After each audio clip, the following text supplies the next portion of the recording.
Hello GH fans, grab your snacks, silence your phone, and maybe lock the door, because Port Charles has officially crossed from messy into full-blown fever dream. We're talking a kidnapped super spy trapped in a mystery prison, a suspiciously elegant butler who might be doing the dirty work of the latest big bad, a mob boss being boxed in by the law and a billionaire bully, and a good girl wife who may have married her victim just to win custody of her kids. This isn't just drama, this is how is everybody not in Ferncliff already, levels of chaos. Front and center, we've got Anna Devane, drugged, dragged, and dumped in a secret cell, listening to a voice over an intercom that sounds horrifyingly like Caesar Faison welcoming her to her new life. Now the new weekly preview shows a thin man in a suit, shoes crunching on snow as he walks toward her prison. And fans are looking at that frame like, Pascal, is that you? Because if Sidwell's butler is the one checking on Anna, that screams one thing: Jenz Sidwell isn't just a nuisance in a good suit, he might be the mastermind who snatched Anna right off the streets. Meanwhile, back in Port Charles, Carly Spencer is running the world's most chaotic Airbnb. She's harboring fugitive Valentin Cassadine in her attic while pretending to date Jack Brennan, a slippery ex-WSB shark, and trying to convince her newly minted WSB agent daughter that nothing weird is happening at all. Josslyn spotting first aid kit stuffed behind couch cushions and catching Carly acting shady by the back door, and you can almost see the gears turning in her brain. She was trained to sniff out trouble, and right now, Carly smells like a lie wrapped in a secret stuffed inside a bad plan. Over on the legal front, Cain is reliving the night he was shot, Willow Cain is gearing up to testify, and Alexis is trying to coax out that one broken memory that could flip the entire case. Add in the fact that Willow married Drew out of obligation and strategy more than love, and she's quietly setting up Scout for heartbreak when this fake happy family blows apart. At the same time, Nathan and Dante are poring over security footage, ADA Justine Turner is circling Sonny like a shark, and an arrest warrant is coming. The only question is whether it lands on the right person or creates an even bigger mess. So, yeah, this week isn't just about who pulled the trigger or who's hiding in whose attic. It's about a bigger web being spun by Sidwell, with Pascal, Anna, Valentin, Carly, Willow, Drew, and half the town caught in the middle. The question is, who's the spider and who's about to get eaten? Let's break it all down. Let's start with our queen of chaos and competence, Anna Devane. The last time we saw her before she vanished, she was chloroformed in her car and dragged into captivity. She woke up in a cell, cold concrete, locked door, no windows, and a voice over the intercom sounding eerily like Caesar Faison welcomed her to a new life. For longtime GH fans, that's trauma layered on top of trauma. Faison is the ghost that never fully goes away. Even dead, he's still haunting her, which is exactly why using his voice is such a twisted, psychological attack. Now, the new preview shows a man in a suit, thin build, walking across snowy pavement toward Anna's cell. The shoes, the coat, the build, it all screams Pascal, Sidwell's quietly unsettling butler. We know Pascal lives at Windermere and serves Jenz Sidwell like a loyal shadow. If he's the one entering Anna's prison, that strongly suggests she's either on Spoon Island somewhere far from the main house or stashed at some off-site compound that Pascal regularly visits. The fact that he's coming from outside, snow under his feet, tells us this isn't some cushy basement. Anna's in a remote, controlled location, probably rigged with cameras and tech, because what villain in 2025 doesn't love surveillance and voice filters? And that brings us to the big connective tissue, Sidwell. Anna was digging into his business, chasing down leads connected to Faison's final project, and refusing to back off. Suddenly she's abducted, hears a Faison-like voice, and now a man who sure looks like Sidwell's butler is checking on her. That's not coincidence. That's a signature. Sidwell wants control. He wants leverage. Taking Anna off the board does both, it kills the investigation and gives him a high-value hostage. Whether he's using AI to mimic Faison or Pascal was messing with his accent over the intercom, the message is the same: this is personal. Back in Port Charles, Valentin is a fugitive on the run, and his safe house of choice? Carly's home. Because of course. He sneaks inside after Joss leaves, begs her to get a message to Anna, and when he learns Anna is out of town on WSB assignment, he pivots. He can't reach Anna, so he focuses on Charlotte. He has Carly tie a key to a blue ribbon, their personal signal, and plant it at Lulu's place. That key is Valentin's way of saying, "I'm alive. Don't panic. Stay put." It's classic Cassadine strategy, protect the kid from the truth while still pulling strings from the shadows. Carly heads to Lulu's, pretends she's just checking in, and quietly tucks the key under the porch. Jack Brennan shows up, wanting a private chat with Lulu. He tries to pressure her into letting him grill Charlotte, and she shuts that down hard. When Charlotte does talk to him, she refuses to give up any alternate communication methods. Smart kid. Once she gets outside and finds the key, you can see it click for her, Dad's alive, but he's in trouble. That one moment binds Charlotte to Valentin's secrets and puts her directly in the crosshairs of Brennan and the PCPD. Carly returns home and tells Valentin the mission was a success. He insists on staying hidden there until Anna comes back. So now Carly's juggling, a fugitive in her attic, a federal-level shark she's pretending to date, and a daughter who's already suspicious. And if that's not enough, Dante is at the PCPD with Nathan and ADA Turner, reviewing evidence about the Dalton murder and Valentin's escape, while everyone is side-eyeing Sonny as the possible executioner of Professor Henry Tank Dalton. Max Scorpio even admits Sonny could have taken Dalton out to protect Rocco. On the legal chessboard, Sonny meets with Laura and Jason. Laura is shaken to learn Sidwell has the murder weapon with her DNA on it, and is basically blackmailing her for access to her mayoral power. Sonny reveals he's being forced to sell Sidwell his peers, which is like cutting off a mob boss's oxygen supply. Jason arrives, and the three of them start connecting dots. Sidwell is pushing too hard, knows too much, and keeps escalating the stakes. The more demands he makes, the more he'll expose about his network. Laura's position as mayor becomes the perfect vantage point to study him and maybe take him down from the inside. Across town, Alexis is running a boot camp courtroom rehearsal with Drew and Willow. Marco and Suzanne set up this mock jury situation, and Drew is not happy when he realizes this private meeting has turned into performance night. Alexis walks him through the night of the shooting, getting Willow's ring from the safe, putting it on the mantel, then being shot in the back. He almost remembers something else, a flicker of recognition, a missing puzzle piece, but it slips away. Alexis is convinced that lost memory is critical, the key to naming the real shooter. Drew, meanwhile, just wants to torch Michael on the stand and scorch earth his way through the trial, but Willow and Alexis push him to be strategic, not emotional. Willow insists she has to testify, even though Alexis would rather protect her. This isn't some selfless move, Willow has an agenda.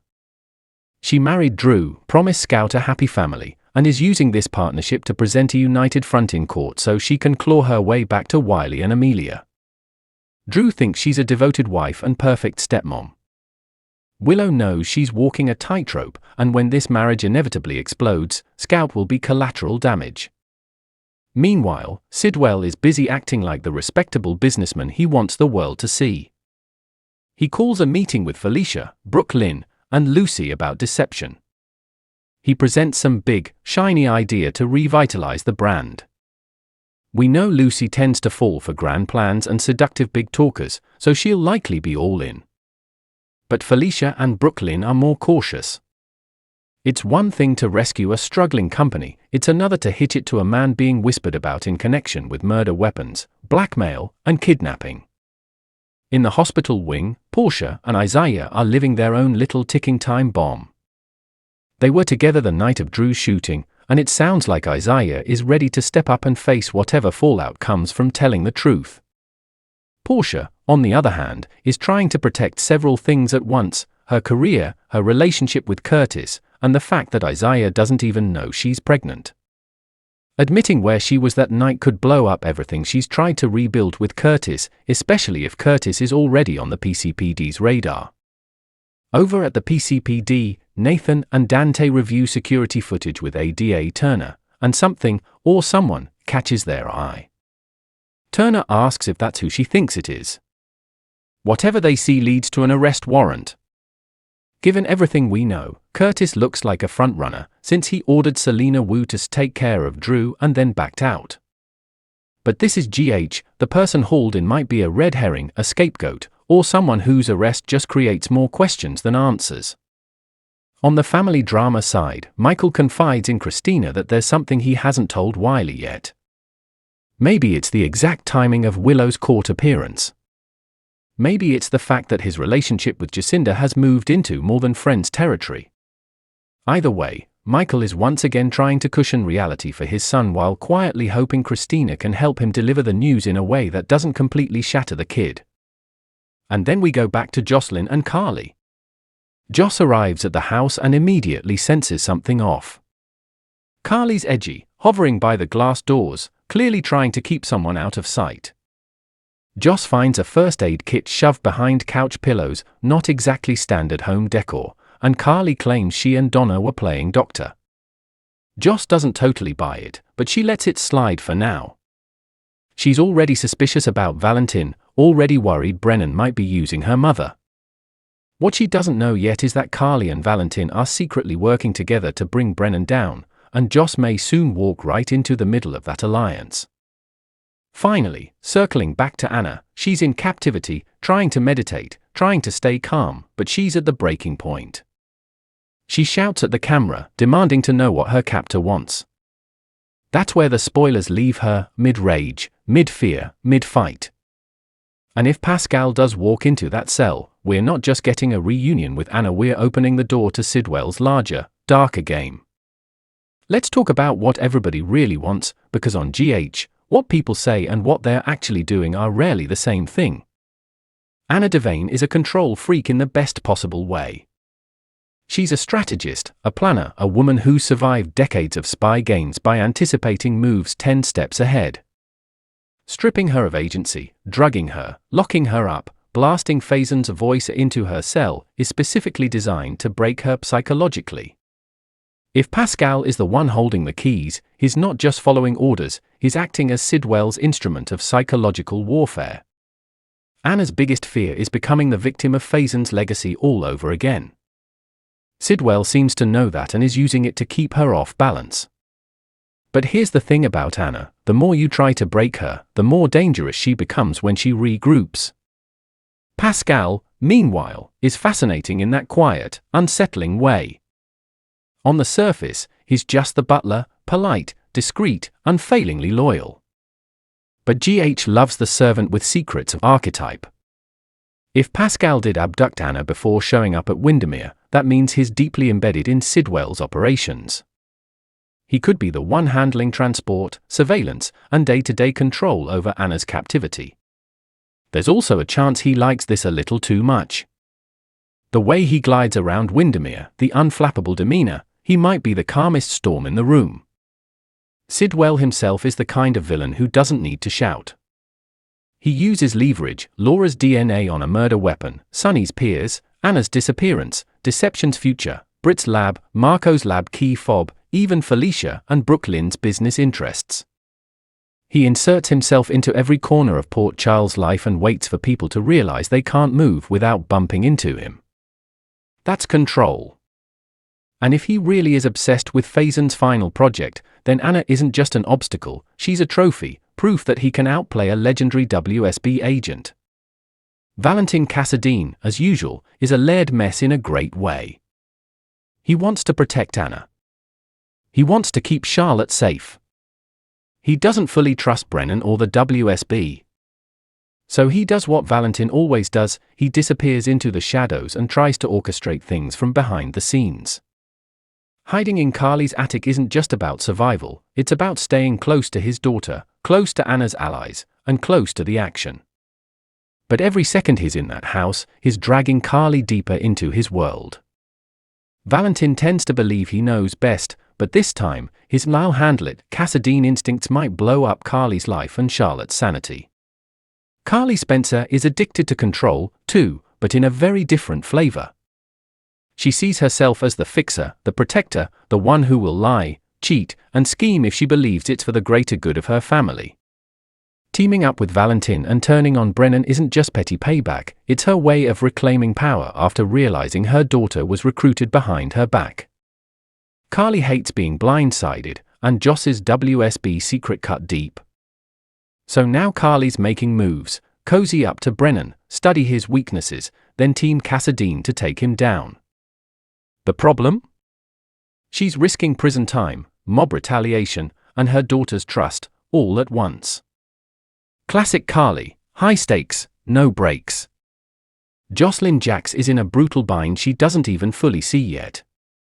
She joined the WSB to make a difference, to forge her own identity away from her mother's choices, and now those worlds are about to collide. Joss is sharp, she notices patterns. A weird draft excuse, a hidden first aid kit, Carly's jumpy energy, she's already clocking that something is off. Once she realizes her mother is harboring Valentin and fake dating Brennan as a setup, Joss will be forced to choose between her WSB duty and her loyalty to Carly. And let's be real, lying to Brennan's face while pretending she doesn't know anything? That's going to haunt her. In a way, this might be the first time Joss truly understands what it meant for Carly to live in Sonny's world all those years. Sonny Corinthos, for his part, is in classic cornered tiger mode. He's used to dealing with rivals, but Sidwell is a different breed. This isn't just about territory, it's about leverage and legal heat. ADA Turner wants him for Dalton's death. Sidwell wants to cripple his operations. Laura is being used as a pawn. Sonny's instinct is to hit back hard, but he's also learning that every move against Sidwell might set off another bomb somewhere else, with Anna, with deception, with his peers, with Laura's career. It's the kind of situation where even Sonny has to admit he needs backup, hence Jason's quiet, lethal presence. Jason Morgan is playing the long game as usual. He's watching, listening, storing information. He's soothing Britt while she spirals, offering her space but making it clear he sees more than she thinks. With Sonny and Laura, he's the stabilizer, the enforcer, and the strategist rolled into one. If Sidwell is the new big bad, Jason is the one who'll map out where to hit the organization where it hurts, but he'll also be the one trying to keep Sonny from making an emotional move that gets someone innocent killed. Cain is on a dangerous emotional edge. He's the victim who got shot in the back, the guy everyone is rallying around, but he's also simmering with rage. He wants someone to pay. He wants Michael roasted on the stand. He wants the world to see that he's the wronged party. The problem is, that anger makes him blind. He glosses over Willow's internal conflict. He doesn't see the cracks in their marriage, because he's projecting his need for stability onto her. When he finally realizes her heart wasn't really in this arrangement, and if he learned she might have pulled that trigger, it's going to flip a switch. And we've already seen that when Drew feels betrayed, he stops playing nice. Willow Cain is doing that classic GH'd soft voice, sharp choices thing. On the surface, she's the devoted wife, the loving stepmom, and the broken-hearted mom desperate to get Wiley and Amelia back. Underneath, she's making cold calculations. She promised Scout they'd be happy, but deep down, she has to know this marriage is built on sand. She's testifying not just to save Drew, but to strengthen her custody case. She's keeping secrets, bending herself into the shape everyone wants her to be, and setting herself up for a brutal fall when the truth comes out. If it turns out she really did pull that trigger, the guilt alone could shatter her, even before Drew's reaction does. Michael Corinthos is trapped between a rock and a son he adores. He always tries to be the buffer, shielding Wiley from the ugliest parts of the adult world while quietly cleaning up the chaos. Now he's hiding information from his own child and confessing it to Christina, hoping she can help. It's a pattern with Michael. He carries too much, lies for the greater good, and then acts shocked when those lies come back to bite him. Portia Robinson is trying to maintain this picture-perfect life with Curtis while quietly holding a grenade behind her back. Admitting she was with Isaiah the night of Drew's shooting risks blowing up her marriage, again, and further damaging Curtis's trust. But if Isaiah pushes for honesty and evidence starts to close in, Portia might be forced into a public reckoning that drags her love life, her pregnancy, and her professional integrity all into the spotlight. ADA Justine Turner and Nathan represent another side of the game, the law. Turner doesn't want an innocent kid like Rocco punished, but she absolutely wants Sonny if she can get him on Dalton's murder. She's playing Sonny, letting him believe his charm offensive might be working, while actually lining up her ducks. Nathan is methodical, calm, and quietly dangerous in that I will sign this warrant and ruin your week kind of way. Together, they're the ones who will force our heroes and anti-heroes to confront consequences, even if those consequences land on the wrong person first. And then there's Felicia, Brooklyn, and Lucy, the deception trio caught between ambition and instinct. Lucy loves a big, flashy idea. Felicia is more suspicious. Brooklyn has been burned enough times to know that when a man like Sidwell offers a lifeline, there's probably a chain attached. If they sign on the dotted line without asking the right questions, they could find deception folded right into Sidwell's money laundering or influence machine. Underneath all of this is Scout, the child standing in the middle of Willow and Drew's patched-together marriage. She just wants a happy family. Willow promised her that. When it falls apart, and it will, Scout is going to carry those scars. GH loves generational trauma, and you can already see the next wave forming. Alright, GH fans, let's talk about where this could all be headed, emphasis on could, because you know the writers love a fake out. First, the big one, Anna's captivity. If Pascal is confirmed as her captor, that practically puts Sidwell's signature on the crime. But what's the endgame? He might offer Anna a twisted proposal through Pascal, back off his organization, bury what she knows about Faison's project, maybe even quietly influence certain cases in exchange for her freedom and the safety of the people she loves. Imagine Sidwell saying, "Through Pascal, I don't want to kill you, I want to use you." That puts Anna in the nastiest moral corner. She could agree to play along while secretly plotting to destroy him from within, or she could refuse and risk him targeting Valentin, Charlotte, or even Laura. Speaking of Valentin, his attic hideout cannot last forever. At some point, someone's going to hear a floorboard creak or see a shadow where there shouldn't be one. Odds are high that the person who finds him first might be Joss. Imagine Joss going upstairs, hearing something, and opening a door to find a bleeding Cassadine in her mother's house. Her first instinct as a WSB agent would be to call it in. But Carly bursting in, slamming the door, and blurting out, "You can't tell Brennan, that's drama." Joss might decide to cover for Carly and Valentin, lying to her own handlers and Brennan himself. That would twist everything. Suddenly Brennan's pet agent is actively working against him. Brennan himself is primed for a mask-off moment. He's already manipulating Lulu, threatening Charlotte emotionally, trying to use fear to pry open information about Valentin. Once he realizes Carly is slipping out from under his thumb, teaming with his target, he could become much more dangerous. Fans might see Brennan pivot from slimy charm to full-on predator, the kind of guy who uses WSB resources to track down Valentin, pressure Joss, and maybe even dig into Sidwell to see if they're on the same or opposite side. Over in Cortland, Drew's trial prep feels like the calm before a very stormy memory. That missing piece he can't quite remember? Fans suspect it could be anything from a flash of Willow in the doorway with a gun to the sound of someone's voice that doesn't match the person everyone suspects. GH loves to drop a small detail and circle back to it later. Alexis might be right, that missing memory could completely flip the case, possibly clearing someone or damning someone unexpected. If Drew remembers something that points toward Willow, their fairy tale "we did this for family" facade could go up in flames overnight. Willow's testimony might also backfire. She's gearing up to be the perfect witness, but tough cross-examination from the prosecution could poke holes in her story. If she slips, even a little, or if Alexis sees an inconsistency, that could plant seeds of doubt in Drew's mind. Fans suspect that at some point, Willow's "I did this for the kids" persona will be put under a microscope, and the result won't be pretty. When Scout realizes that Willow's promise of happiness was built on a lie, the relationship might be permanently altered. The arrest warrant storyline is another place where a shock twist seems likely. Nathan getting the warrant could initially target someone like Curtis, easy, neat, and logical on paper. But what if the footage points to someone else? Maybe Portia and Isaiah's alibi conversation leaks and reshapes the timeline. Maybe another suspect appears in the security footage as a blurred figure, only to be slowly revealed later. GH fans know the first arrest is rarely the final answer. It might just be the first domino in exposing the real shooter, and that may circle back to Willow, Michael, or someone else at that house the night of the shooting. Sidwell's deception proposal feels like a classic trap disguised as an opportunity.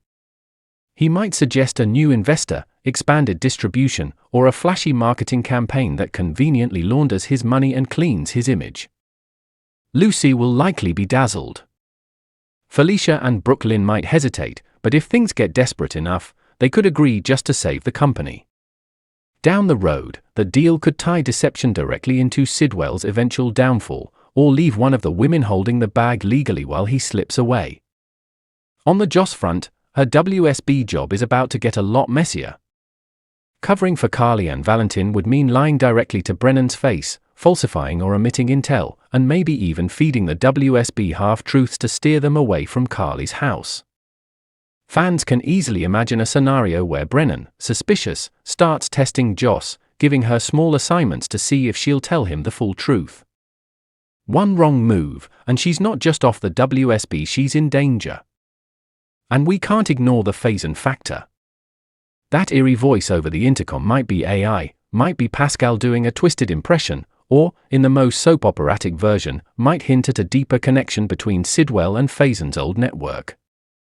Maybe Sidwell bought Faison's tech, files, or contacts. Maybe he was a silent partner in that final project.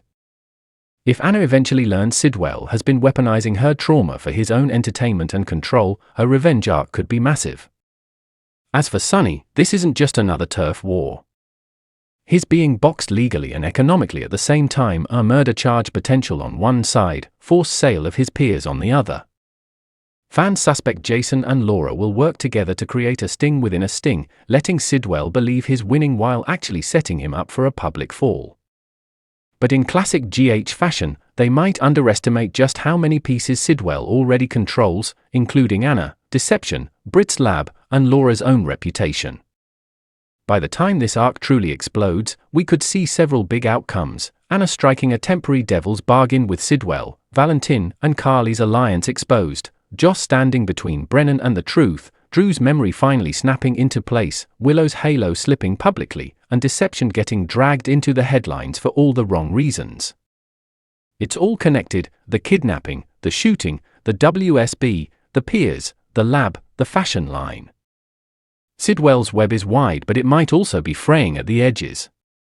So, GH fans, here's where we're standing at the edge of the cliff. Anna Devane is locked away somewhere cold and remote, possibly guarded by Pascal and controlled by Sidwell. Valentin is hiding in Carly's attic, sending secret keys to Charlotte while Brennan tries to squeeze the truth out of a terrified teenager. Sonny, Laura, and Jason are circling a villain who seems to be everywhere at once. Drew is one broken memory away from rewriting his entire victimhood narrative. Willow is balancing love, lies, and legal strategy on a single fraying wire. And Joss is about to realize that the biggest threat to her WSB career might be the woman she's been trying to protect her whole life, her mother. The questions hanging over Port Charles right now are brutal. Who's on that arrest warrant? Will Anna be forced into a deal with the devil just to survive? Is Pascal a loyal servant or a sadistic captor who's enjoying his job a little too much? When Joss finally sees the full picture, Valentin in the attic, Brennan at the door, Carly in the middle, whose side does she land on? And when Drew's memory finally snaps into focus, will he see a stranger holding the gun or someone he loves? Most of all, can anyone actually beat Jenz Sidwell at his own game, or has he already put too many pieces in his pocket, from deception to the WSB to City Hall to Anna herself? You tell me, GH fans, is this the beginning of Sidwell's empire or the slow, dramatic build-up to his total destruction? Drop your theories, your wild guesses, and your wish list outcomes in the comments.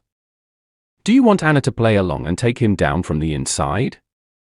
Do you think Willow's secret agenda will blow up Scout's world? And when the dust finally settles, who do you want standing on top? Sonny, Anna, Valentin, Joss, or someone we're not even thinking about yet. Because one thing's for sure, in Port Charles, the truth always comes out, just not the way anyone expects.